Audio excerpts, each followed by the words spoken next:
Dan jadwal ini sangatlah merugikan Indonesia. Sebab timnas Indonesia hanya diberi waktu istirahat selama 2 hari penuh saja. Wow.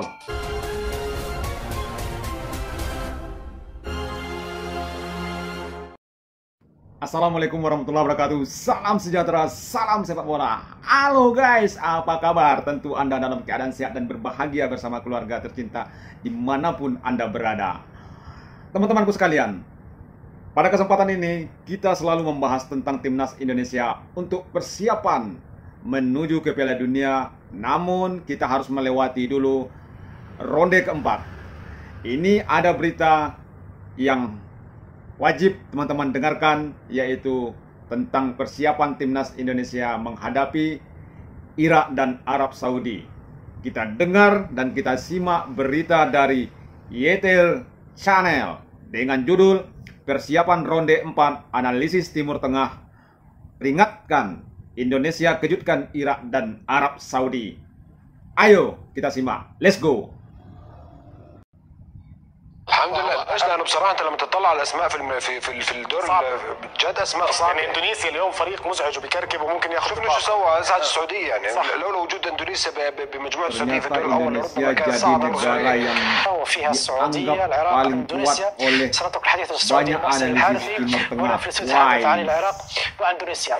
العراق اندونيسيا. Jadwal resmi pertandingan tim nasional Indonesia di ronde keempat. Kualifikasi Piala Dunia tahun 2026 telah diumumkan. Pada pertandingan perdana, Indonesia akan langsung berhadapan dengan tuan rumah Arab Saudi. Laga ini akan digelar pada hari Rabu, tanggal 9 Oktober tahun 2025. Pukul 12:30 dini hari waktu Indonesia Barat. Hanya berselang 2 hari, Indonesia akan kembali turun ke lapangan menghadapi Irak.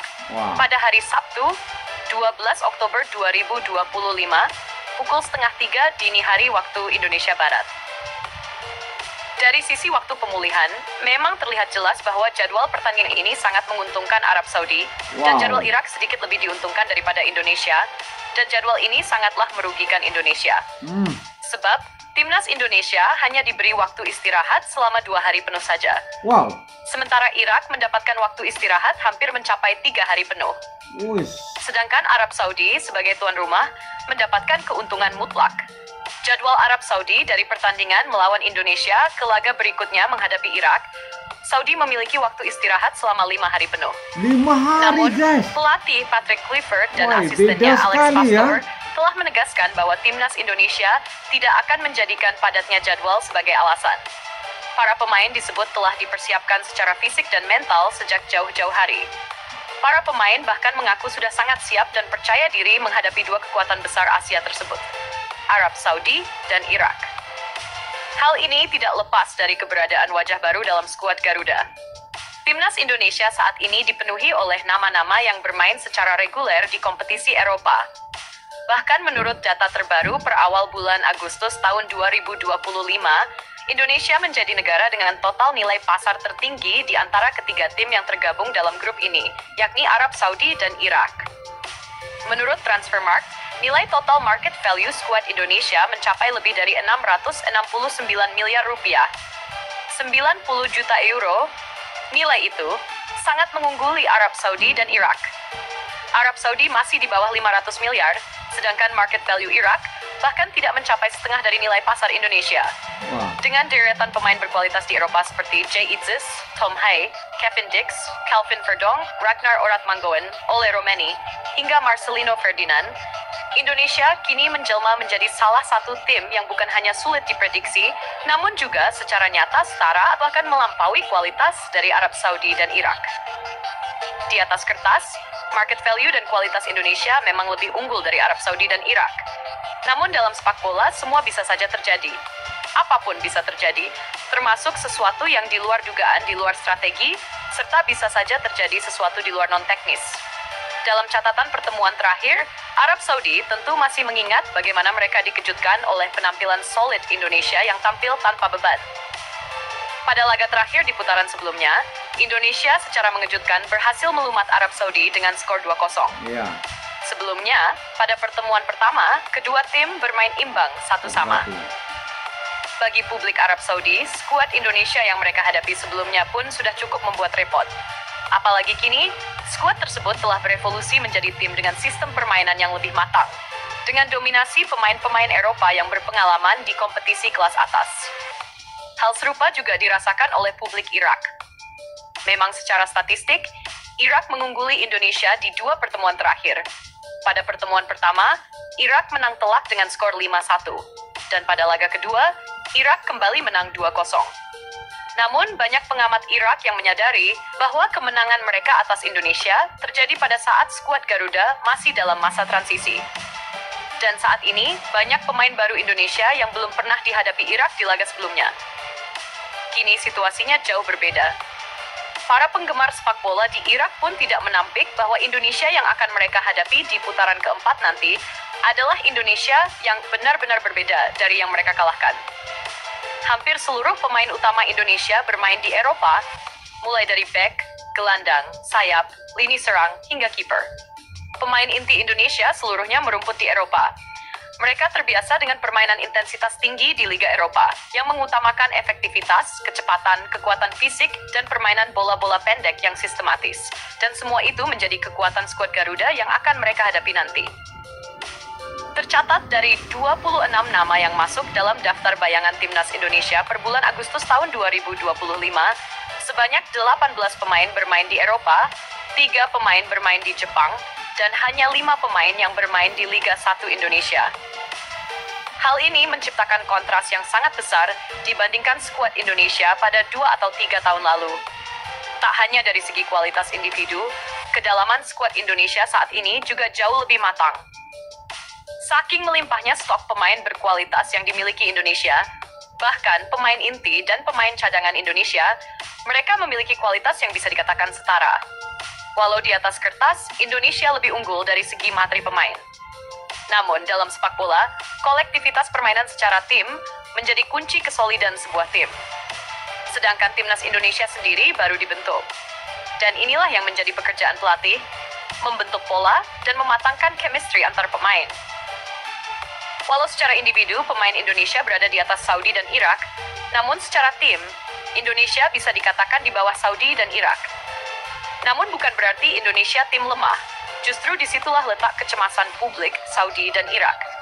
Potensi kekuatan Indonesia bisa terjadi kapan saja, yang bahkan hingga saat ini masih menjadi kekuatan misterius bagi publik Timur Tengah. Hingga berada di putaran 4 ini, Indonesia dinilai belum menemukan kekuatan terbaiknya. Sejatinya kekuatan Indonesia jauh lebih besar dari apa yang mereka katakan saat ini. Namun mereka belum menemukan pola permainan dan chemistry itu. Dan itulah alasan publik hingga media Saudi dan Irak mencemaskan potensi ledakan dari kekuatan misterius Indonesia. Sebab bagi publik Saudi dan Irak, skuad baru Indonesia yang baru dibentuk saja sudah menunjukkan potensi yang luar biasa. Bagaimana jika Indonesia sudah memiliki chemistry yang padu, serta menemukan pola permainan mereka inginkan. Dan potensi ledakan itu menjadi kecemasan tersendiri bagi publik Saudi dan Irak jelang memasuki putaran keempat. Bagi publik Saudi dan Irak, sepak bola kawasan Teluk memiliki karakter sepak bola yang hampir sama. Namun, gaya sepak bola Indonesia sangat berbeda. Indonesia bisa bermain dengan permainan menyerang total dengan penguasaan bola yang sangat kuat dan sulit direbut oleh lawan. Di sisi lain, Indonesia juga bisa bermain bertahan dengan pertahanan yang solid. Di waktu yang sama, Indonesia juga bisa bermain menyerang dan bertahan. Permainan cerdas dan transisi cepat itulah yang menjadi senjata mematikan Indonesia yang juga takutkan negara Timur Tengah. Walau demikian, dalam sepak bola segalanya bisa terjadi. Siap tidak siap, ketiga negara ini akan tetap berduel untuk memperebutkan kemenangan sesuai jadwal yang sudah ditentukan.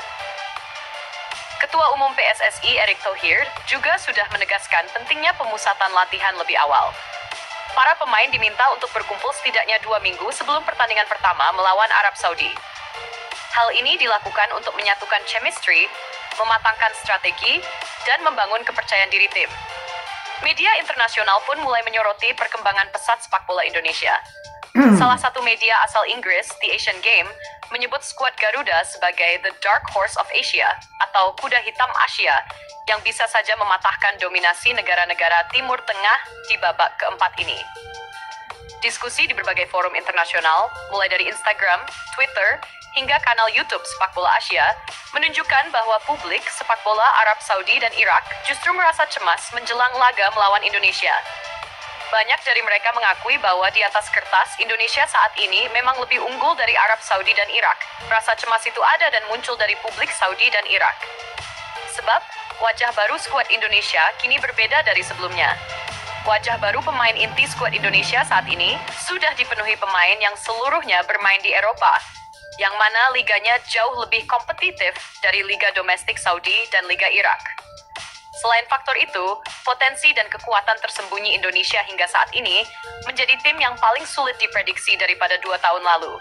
Beberapa akun penggemar Arab Saudi menulis bahwa Indonesia bukan lagi tim lemah yang mudah ditaklukkan. Mereka punya pemain Eropa, pelatih kelas dunia, dan taktik modern. Bahkan di forum supporter Irak, muncul banyak komentar yang menyatakan bahwa Irak lebih baik menghadapi tim seperti Vietnam, Suriah, atau Arab Saudi, dibandingkan harus kembali melawan Indonesia yang kekuatannya kini sangat misterius. Oke guys, jadi sepanjang yang disampaikan oleh video ini, bahwasanya publik sepak bola Timur Tengah meragukan tentang kekuatan mereka untuk menghadapi Indonesia. Apalagi para analisis di Timur Tengah menganggap timnas Indonesia adalah timnas yang kuat, yang susah dan yang akan memberi kejutan buat mereka. Kenapa? Karena pertandingan ke depan, pertandingan penentu. Kalau dilihat dari pertandingan-pertandingan sebelumnya, antara Indonesia dan Irak, di ronde kedua, antara Indonesia melawan Irak, memang Indonesia dikalahkan oleh Irak di babak pertama dengan skor 5-1, dan di babak kedua di Gelora Bung Karno kita kalah lagi 2-0 dari Irak.